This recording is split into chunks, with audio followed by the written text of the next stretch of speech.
और दिखावा दुनिया भर का है। आज ये स्थितियां हैं। हाँ, पहले ऐसा नहीं था। पहले व्यक्ति ठोस हुआ करता था, पास में कुछ हुआ करता था, पर दिखावा नहीं करता था। आज हम दुखी होने का कारण क्या है? ये दिखावा। और दाल रोटी के लिए कोई दुखी नहीं है। दाल रोटी तो भगवान ने सबको दे रखी है। आप जरा विचार करिएगा, हम रो रहे हैं ना, दाल रोटी चाहिए, भगवान दाल रोटी दे, दाल रोटी। ऐसा कोई नहीं जिसको भगवान ने दाल रोटी नहीं दे रखी है। चाहे सर पे पति का हाथ हो या नहीं हो, चाहे बेटा साथ हो या नहीं हो, पर वो परमात्मा हर आदमी की कहीं न कहीं किसी प्रकार रोटी की व्यवस्था करता है। हम सोचते हम अपनी मेहनत से नहीं। उसने अपने आप सोच रखा है कि तुम्हें दाल रोटी कैसे मिलेगी, तुम कैसे अपना जीवन यापन करोगे। किसी न किसी के बहाने वो दाल रोटी सबको दे रहा है, वो परमात्मा सबको खिला रहा है, सब खा रहे हैं।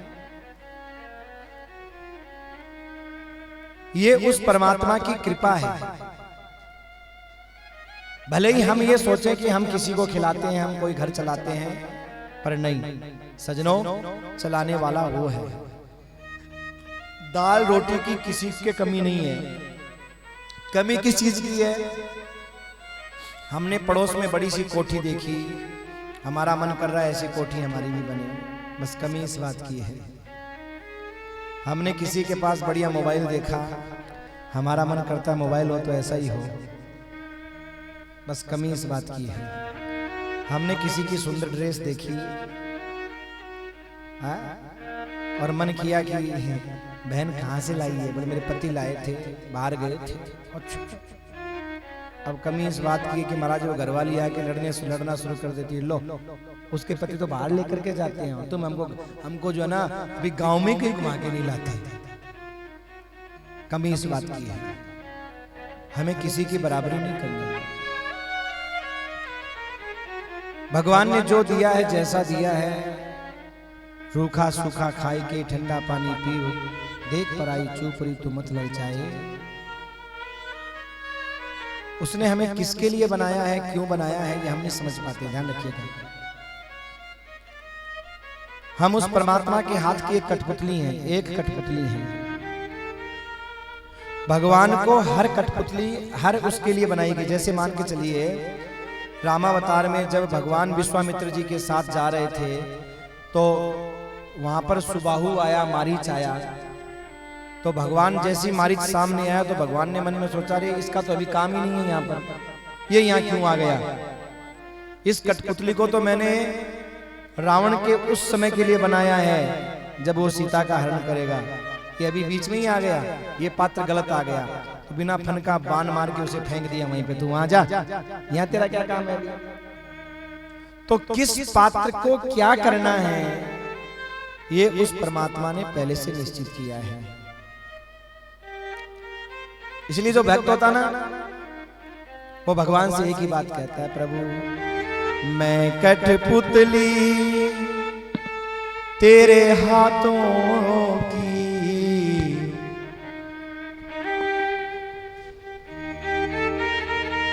मैं कठपुतली तेरे हाथों की, और चाहे जैसे न चाले मुरलियां वाले, चाहे जैसे न चाले मुरलियां वाले, ओ मुरलियां वाले, हाँ मुरलियां वाले, ओ मुरलियां वाले, हाँ मुरलियां वाले, जीवन है तेरे हवाले मुरलियां वाले, ओ जीवन है तेरे हवाले मुरलियां वाले, ओ मुरलियां वाले, हाँ मुरलियां वाले, ओ मुरलियां वाले, हाँ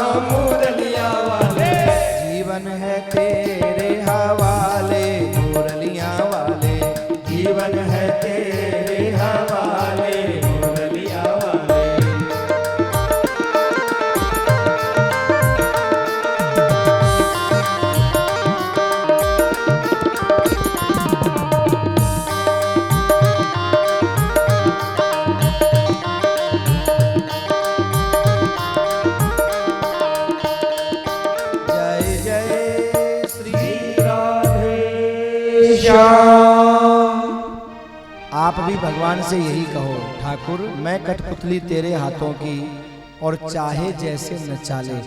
मगर सुनो, भगवान से शिकायत नहीं होनी चाहिए कि ये नहीं दिया, कि वो नहीं दिया, कि ऐसा नहीं किया, कि वैसा नहीं। शिकायत नहीं। ये जो हमारी शिकायत है ना, देखो मिलना तो है नहीं,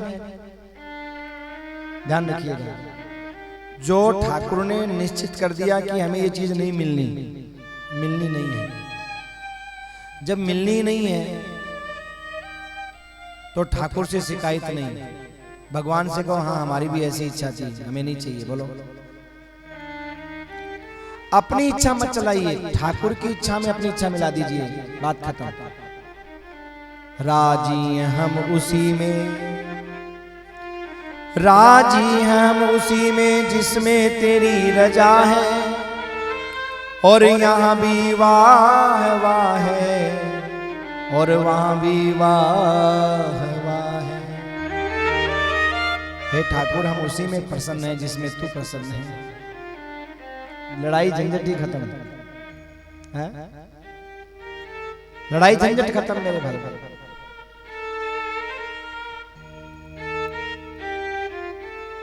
हमें दुख कब होता है? जब हम कुछ और चाहें और वो कुछ, दुख तभी तो होता है। अच्छा, संसारी दुखी क्यों रहता है? भगवान का भक्त प्रसन्न क्यों रहता है? भगवान के भक्त के पास में एक झोपड़ी है फिर भी वो खुश है, संसारी के पास बहुत बड़ा बंगला है फिर भी वो दुखी है। क्योंकि भक्त जो होता है ना, उसे कुछ मिल गया तो वाह वाह, नहीं मिला तो भी सोचता है उसकी इच्छा यही है। और जब उसकी इच्छा यही है तो फिर मैं कौन होता हूं उसकी इच्छा के खिलाफ जाने वाला। बस इसलिए भक्त प्रसन्न रहता है, आनंद में रहता है, खुश रहता है। सजनों, भगवान ने कुछ दिया है तो आप अच्छा करिए, पर दिखावा मत करिए, क्योंकि इस दिखावे के चक्कर में ही हम आज दुखी हो रहे हैं। चाहे वो शादी हो, चाहे वो विवाह हो, चाहे वो कथा हो, चाहे वो सत्संग हो। सजनों, आज दिखावे के चक्कर में हर आदमी बर्बाद हो रहा है।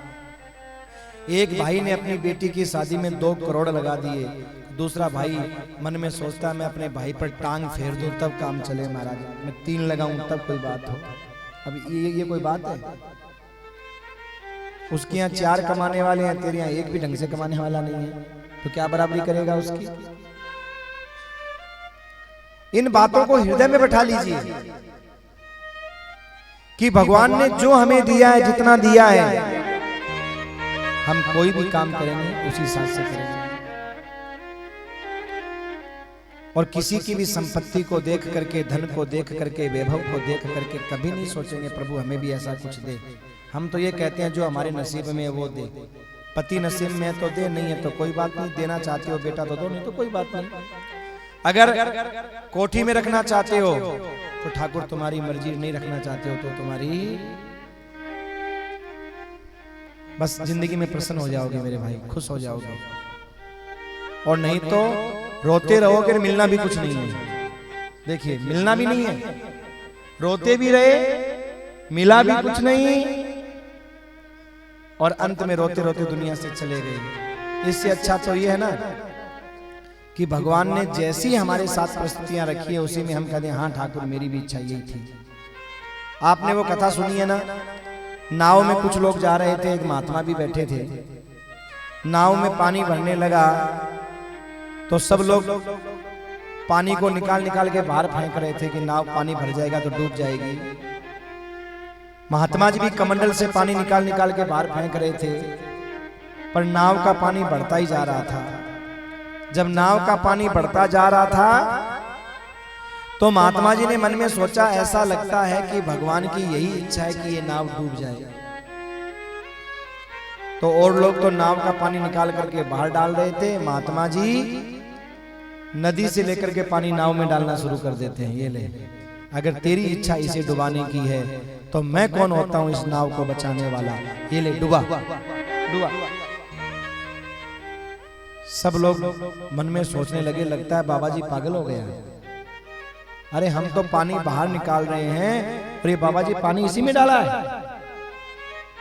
लगता है बाबा जी पागल हो गया। लोगों ने कहा नाव का पानी तो बाद में बाहर फेंकेंगे, पहले बाबा जी को बाहर फेंको। और सबने मिलकर के बाबा जी को बाहर पानी में फेंक दिया। पर जहां फेंका वहां महाराज एक टापू था माटी का, पानी घुटनों तक ही था। बाबा जी डूबे नहीं, पर जहां नाव खड़ी थी वहां पानी बहुत गहरा था। बाबा जी को फेंकने के चक्कर में नाव में पानी भर गया और वो सारे के सारे डूब गए। जिन्होंने भगवान की इच्छा में अपनी इच्छा मिलाई, हाँ, वो बच गए, और जिन्होंने अपनी इच्छा चलाई वो डूब गए। इसलिए हमारे साथ जो घटित हो रहा है ये तो मान के चलिए उसकी इच्छा के बिना नहीं हो सकता, बिल्कुल भी नहीं हो सकता। तो जो भी हो रहा है उसकी इच्छा मान करके खुश रहिए, प्रसन्न रहिए। जितना भगवान ने दिया है, मैंने आपको बताया था कि मन की सोच है, सुख और दुख और कुछ नहीं है। मन की सोच है। अच्छा एक बात बताओ, जैसे कोई कहता साहब बेटा मेरा हो तो मैं सुखी हूं, मेरा अपना खून। क्या आपका अपना खून है? पैदा होते ही बच्चे को बदल दो आप। बात समझना, बच्चा पैदा हुआ होते ही बदल दो, उस मां को पता नहीं चलना चाहिए। मैं गारंटी से कह सकता हूं, भले वो उसका खून है या नहीं है, पर उससे वो वही प्यार करेगी, वही मोह करेगी, वही ममता करेगी कि मेरा ही खून है। कहां रहा खून? कहता ना ममता साहब खून के प्रति ममता, ऐसा कुछ नहीं है। ये हमारे मन की सोच है, हमारे मन की सोच है कि बेटा पैदा हो तभी हम खुश रह सकते हैं, तभी वो हमारी सेवा करेगा। अच्छा जिनके बेटा पैदा हो, क्या सेवा कर रहे हैं किसी की? हाँ बोलिए। आप सोचो खून हमारा हो तो हम खुश रहेंगे? नहीं रह सकते। क्यों? क्योंकि खून से कोई मतलब नहीं है। आप पैदा होते ही बच्चे बदल दीजिए, ये एक ममता है। भगवान ने ऐसी मोह ममता बनाई है आदमी की, फंसा के रखा है कि वो जूते खा करके भी बेटे के और खुश रहता है। दो बाप बेटे लड़ रहे थे आपस में, लड़ते लड़ते महाराज पड़ोसी आके छुड़ाने लगा, बेटा बाप को मार रहा था। तो पड़ोसी छुड़ाने लगा तो बाप बेटे मिलके पड़ोसी को मारना शुरू कर दिए। तो वो बोला, अरे मैं तेरे छुड़ाने आया तो मुझे क्यों मार रहा है? और तू कौन होता है मेरे बेटे पे हाथ उठाने वाला? मैं तेरे को मार रहा था।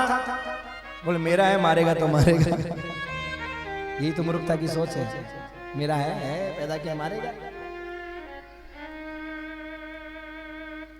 सजनों हमारी सोच में ही है ये कि ये मेरा है, ये पराया है। अगर हमारी सोच इससे ऊपर उठ जाए तो मैं गारंटी से कहता हूं, जिस घर में आप रहोगे वहां आपको अपनापन लगेगा, जहां रहोगे आपको अपनापन ही मिलेगा। और ये मेरे अपनी जिंदगी का